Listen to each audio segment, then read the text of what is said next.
those of you that don't know me, my name is Jehan. I'm the managing partner and co-founder of Kinetic. We are an investment firm, a blockchain investment firm here in Hong Kong. And I'm also the founder of the Ethereum meetup and one of the co-founders of the Bitcoin meetup. So I'm very heavily invested in kind of the overall ecosystem, and I think that's partially what the kind of segue into this conversation is. Looking at this kind of crowd, it's great actually. It's really amazing to see so many people here. I just want to do a quick kind of audience check. How many people here are from the Polkadot meetup itself? You kind of came in here for the Polkadot meetup. Okay. And then I think there's a Matrix meetup as well. How many are from the Matrix meetup? Cool. Thank you. And then how many from the Ethereum meetup? Okay, a few more. Cool. Great. And I guess that's most of it. Another thing, how many are devs? Nice. Great. Thank you so much. Any, I guess, investors? Investors usually shy. Yeah. And then just general kind of, I guess, business people. How many blockchain professionals are here? A lot. Awesome. Thanks. Okay, cool. So let me start off with this really quick. How was your, you came from China before this. What were your stops? I've been in Tokyo and Shanghai. How was it? Shanghai? Both of them. You were in Hangzhou too, right? Ryan was in Hangzhou. Okay. Yeah, because I want everybody here because it really seems like we're hitting this kind of interesting inflection point with the community to understand what's happening in other cities. Can you just describe what you saw or what you had? Yeah, I mean, Shanghai is, it's a pretty awesome community. You know, China in general is, in terms of development, and particularly these kind of low barrier to entry development, which blockchain is. You know, you look at some, Japan's obviously a very innovative country, but I think a lot of the sort of innovation directions tend to be fairly high barrier to entry things like robotics.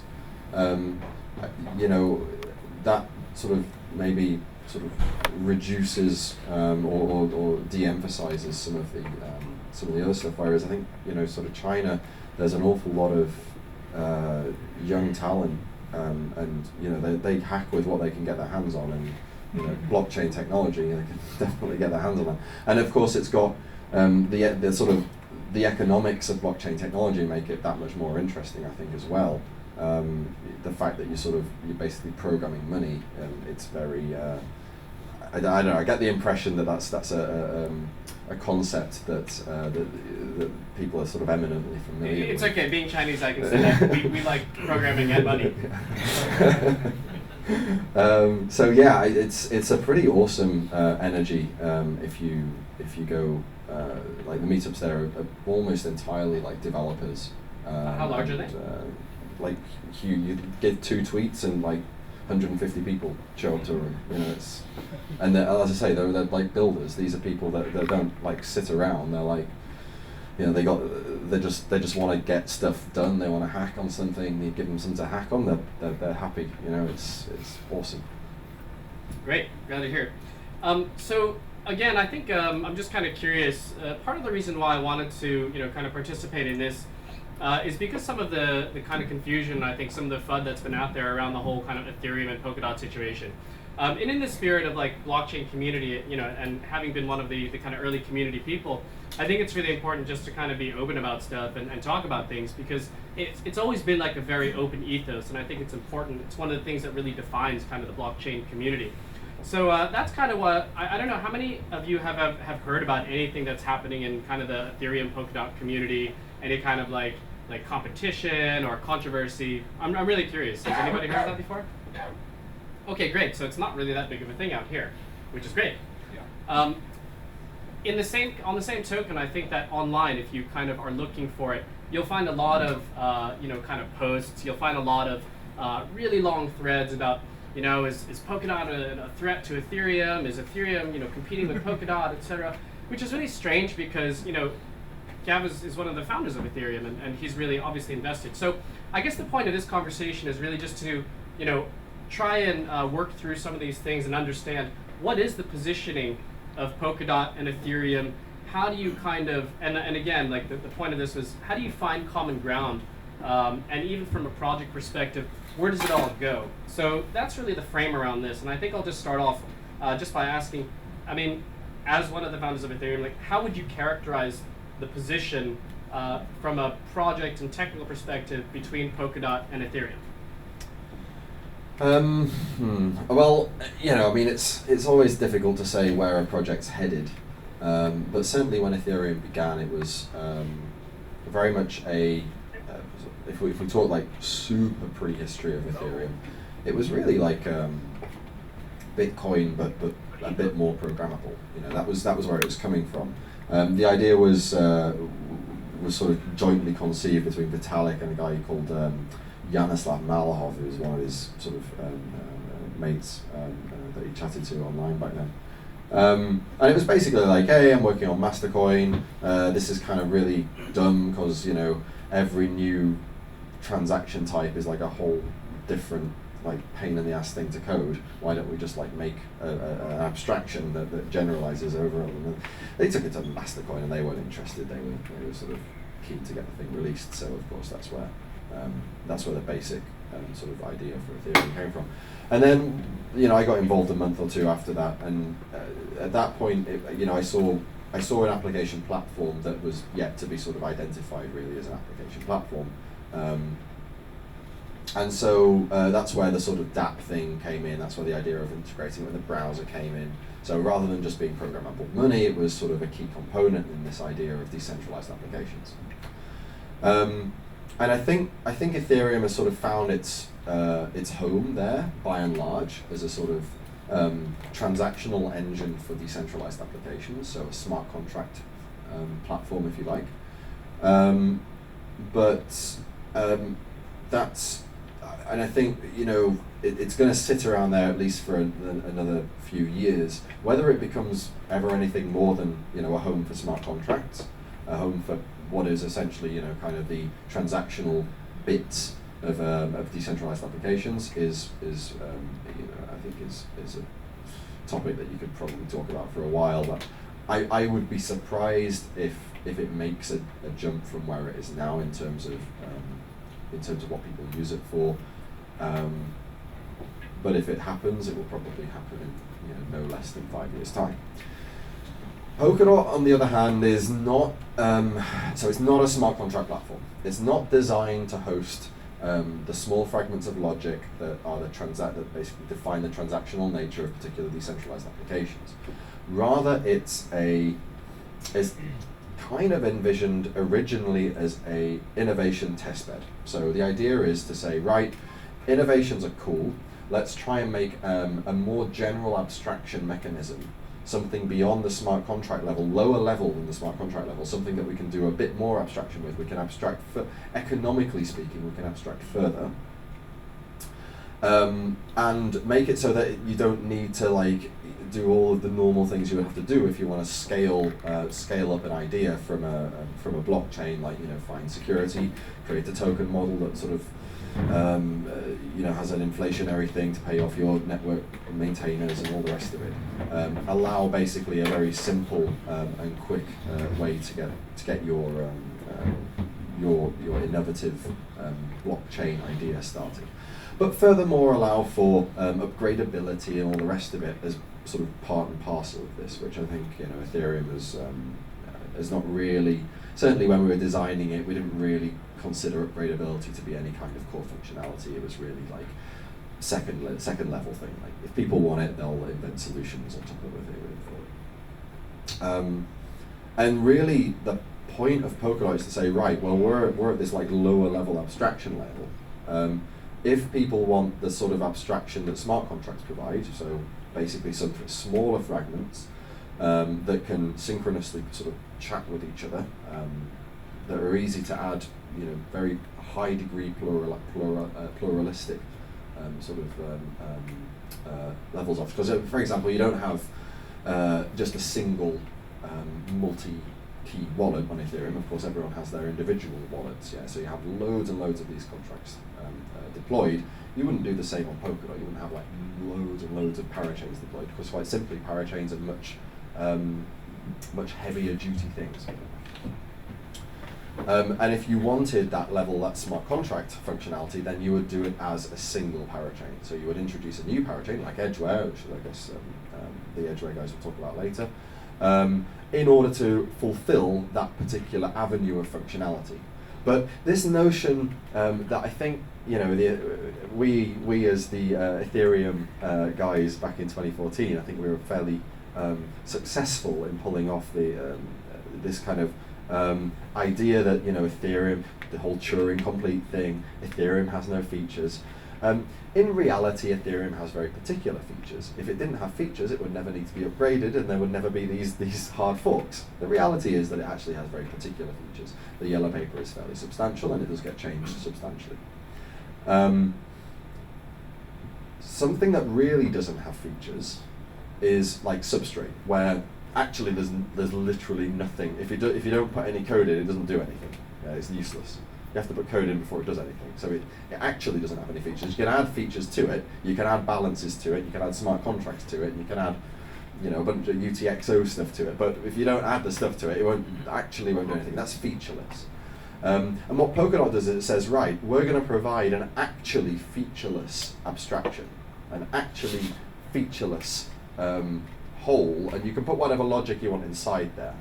And the only way we'll define what the logic is, because we're going to provide some way to define it, is we'll use an industry standard means of doing it, WebAssembly. Yeah, and that's a little different to the it's very different to the smart contract execution environment that has all sorts of abstractions that are very useful in the context of smart contracts, but not overly useful in all sorts of other contexts and domains. For example, gas. Right? Gas is really useful in particular circumstances, but if you're writing a full-on staking system, so you want to do all of your staking framework, or you want to do all of your sharding framework in a smart contract, you're going to find gas is a pretty big blocker pretty soon, as indeed the Ethereum team did when they tried to do exactly that. So what we're doing with Polkadot is actually removing these abstractions. Yeah, we're creating an actually as blank a slate as is possible, and of course that means it becomes less useful for certain use cases like smart contracts, but it's more useful for general stuff. Okay, so I mean that makes sense to me. In at a high level, you started off like Ethereum started off as trying to be one thing, but it actually evolved into something else, and it sounds like Polkadot is actually trying to basically fill the role of what Ethereum, didn't, because it evolved into something else. Is that kind of fair to say? At different levels of abstraction. Polkadot's not meant to be what Ethereum sort of was built at as, I guess. It's more that just over time you realise that these abstraction levels are perhaps a little different to what you originally envisioned, and there exists something that is lower. Now, I don't want to simplify how Polkadot came into existence. In fact, that wasn't the actual road to which I got to the Polkadot design was somewhat windy, and that wasn't it. But certainly at the moment, in terms of how I see Polkadot differing from Ethereum, I think that's good. So I guess from a functional standpoint, but almost like a user standpoint, how do you kind of look at the different use cases for Ethereum and Polkadot? Who is more likely to be using Polkadot, and how does that potentially cross over with Ethereum? I mean, is there actually some type of potential competition for users? Well, it seems quite different levels in a way. They're very different levels in terms of the people who would legitimately use the network. And I don't mean to sort of diss token holders, but I view sort of the sort of token token asset managers sort of more as a not parasite, but a separate a separate set of players, and rather than the specific and designed for use case of the network. So Polkadot isn't designed to be an asset class. It's just that happens to be an asset class that allows it, that facilitates its particular use case, which is providing parachain security. And similarly, at least in principle, Ethereum isn't meant to be an asset class. It wasn't designed to be an asset class. It was designed to be a smart contract platform that just happens to have an asset that's tied to that. Now, I don't.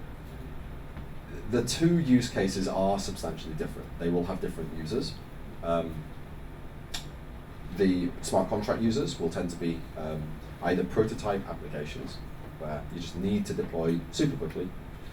You don't want to think about having to auction for a slot or anything like that. You just want to, you've got a fixed price, you put it on, users pay per use. That's the notion of the abstraction of a smart contract sort of fulfills something much more like something for which you would. The economics of a smart contract are rather different to the economics of a parachain. The economics are essentially the user must pay for whenever they use it, and you must pay off as the smart contract sort of continues in existence, as it continues being used. You have to pay off the miners of the network or the maintainers of the network, and you do that through transaction fees, right?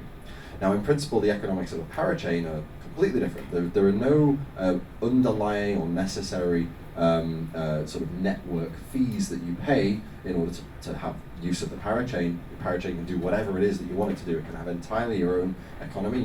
Your economy is entirely separated from the Polkadot economy, except for this very initial sort of dot token bond.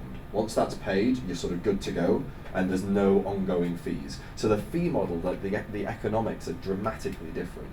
And that means that different projects, basically projects that either to some degree are proven, so maybe they prototyped on Ethereum and they're moving now to a system where they want to sort of scale up, they want to have full control over the economy, and so they move to a parachain model. Or a project that is that have enough has enough sort of legs on it, either through initial investment or through the ability to get some crowdfunding, or through the ability to convince the Polkadot governance mechanism that their idea is just worth giving a carte blanche to anyway. Those ones would sort of potentially have the ability to move straight onto this kind of more turbocharged, lower level parachain model. I mean, that starts to sound a little bit like an enterprise use case where you have kind of millions of users to begin with, and obviously we're starting to see that a lot with the Facebooks and I guess the JPMs and all these other very large kind of concerns. Is that kind of one of the use cases for you guys? Yeah, for sure. I mean, it was also this came a little bit as well from the notion of enterprises spinning up parity Ethereum blockchains just for their own thing. As far as I understand, this is like the most popular popular blockchain application on a couple of the cloud service providers. It's great. You just like click a button, you've got a deployed blockchain, you run it yourself. But the problem is it's isolated. So in some sense, Polkadot was also created as a means of allowing applications, potentially enterprise applications, to begin in an isolated fashion and then eventually be hooked into the sort of blockchain community at a later stage. Okay, so that kind of clears up a lot of in my mind, the kind of differences in terms of who's going to be using it and functionally why it's different, and they really do seem quite different. But how about the community then? I mean, again, like so much of our space is driven by people and the communities that kind of support as users, as to some degree the parasites and asset holders, and then also developers. So why do you think there is this type of in some circles this kind of conflict or this kind of misconception that there's a competition? Like, where does it go culturally to have these two kind of communities? Like, where do you think it goes, or where do you want it to go? Well, I think at the moment it's sort of this competition betrays a sort of something that is perhaps not at the surface. but nonetheless a sort of a sad, uncomfortable fact, which is that blockchains don't really do what they say they do. Right? What do you mean by that? So Ethereum bills itself as a smart contract platform, but yet if it actually did, and as we know the rationale I've presented, which I think is perfectly reasonable, then you would say, well, it's a different product, and therefore the two are not in competition. But in reality, blockchains mostly provide probably something akin to stock market style betting, but unregulated. And it's it's not an aspect of this space that I particularly like, but it is what it is, and I think it lends itself to people who hold substantial positions in one see others as necessarily, regardless of any of the product stuff, see others as necessarily competition. And it's competition simply in terms of mind share, in terms of a ticker symbol. And as soon as that ticker symbol starts getting sufficiently high up the rankings, then it becomes problematic. And if the mind share is sufficient that they think it's going to be high on the rankings, then again, it's problematic. And it's the reason that it's like this. Part of the reason is because the industry is in its infancy, right? People don't really get the technology. They don't know which technologies are going to be good use cases. They don't know which are going to succeed. They don't know. They don't have the wherewithal and the technical ability to actually evaluate them in terms of what they are. All they really do is look at the price history and try and gauge which one's going to go up next. And what this ultimately leads to is this kind of very nativist, tribalist, maximalist kind of human nature coming out at some of the worst moments. And it sort of, we forget what we were doing it for in the first place, which is to drive the state of the art forward, to drive technology forward, to drive society forward. And instead we start getting hung up on, well, I'm backing this one, and I don't want, even if it's the other one that might do a better job, I don't want that to, I want this one to. And even if this is going to take 3 years before it gets anywhere, then I still don't want that one to do anything. And, it's kind of a shame.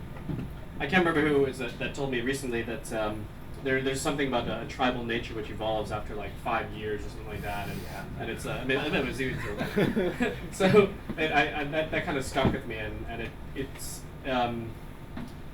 it's a challenging kind of reality to start facing, especially when it was so open in the beginning. So, but I guess that kind of leads us to what's the solution then? I mean, I think that there's very, the tone and tenor seems to be governed by the vocal few, and I'm curious about, how to kind of solve that. How do you make it cool again? How do you make the two camps, if you can even call it that, because there's so many people that support both and that are invested in both, that want to develop on both, that want to invest in everything.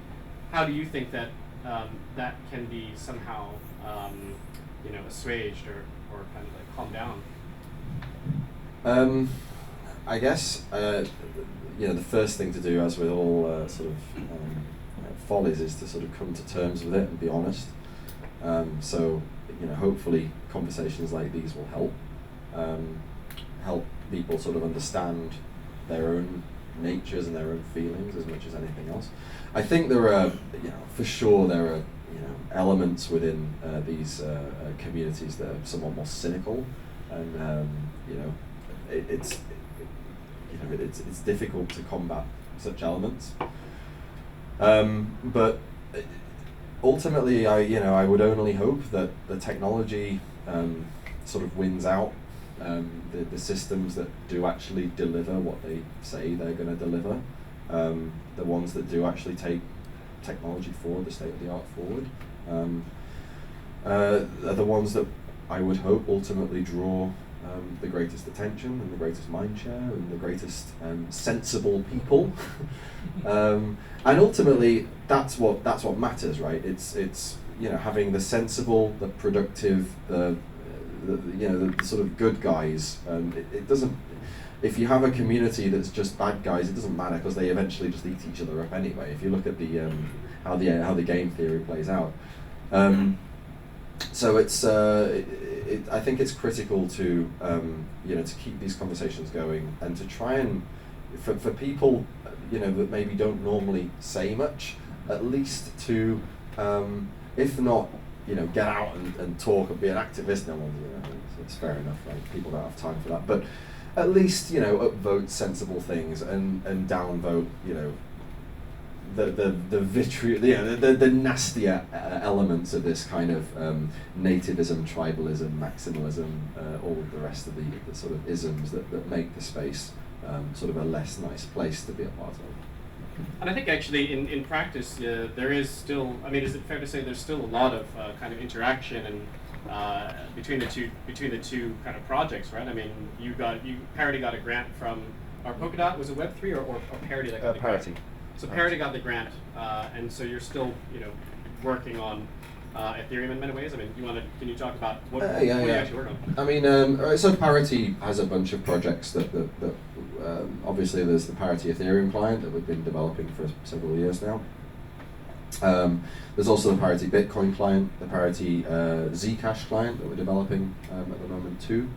Polkadot and Substrate, the Parity Bridge, which is meant for bridging private secondary chains over to Ethereum and other chains. One or two of those projects, I mean, the bridge isn't particularly widely known, but one of the projects that you might have heard of is DAI or XDAI, which is a stable coin that has its own chain. That's a Parity Bridge powered project, Parity Ethereum. So I mean, yeah, we've got a bunch of stuff that we're working on. It must be said that whereas Ethereum was at one point in the history of Parity our sole focus, it's sharing its focus now with a few of the other projects. But it continues to be a project that we like to develop and push. Okay. I guess one final suggestion for me, I mean, to your point about kind of speaking out about these kind of things and kind of naming them in public, I think, it's also good for, I really respect the fact that you're willing to kind of have this conversation about it, because, I think that the community does follow its leaders. I mean, it is a very kind of like leader-driven culture, I think, in blockchain, for better or for worse. So I think it's good to continue, kind of opening it up and actually, hopefully the people in the community will also kind of follow your example by kind of talking through it and ideally being more positive about it. Any kind of final thoughts or kind of words on the subject? No, I mean, I'm happy to take questions. Sure. Anybody have any questions? I'd like to know about how you guys have thought about, so you took the setting some of the levels at Genesis, you said sort of 10% inflation rate is kind of a target there. How have you thought about some of the punitive measures and pricing those into the system? And obviously there's a view that they'll change over time, but where do we start? The slashing punishments? Basically, it's a combination of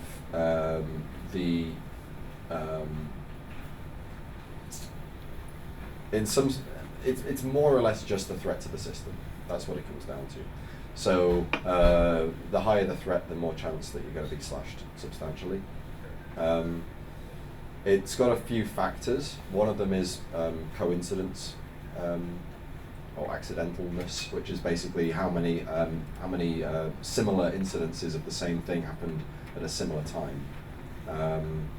And if we find that it turns out that multiple people have been finalizing a fork, then at the same time it looks, we're getting toward a third limit that could be potentially dangerous for the consensus of the network, then those guys are going to get slashed an awful lot. But it's not something we take lightly. I plan on doing some staking myself, and I don't want to run the risk of being needlessly overslashed. So it's something that the research team has on their minds to try and ensure as minimal as it can be while still keeping the system secure.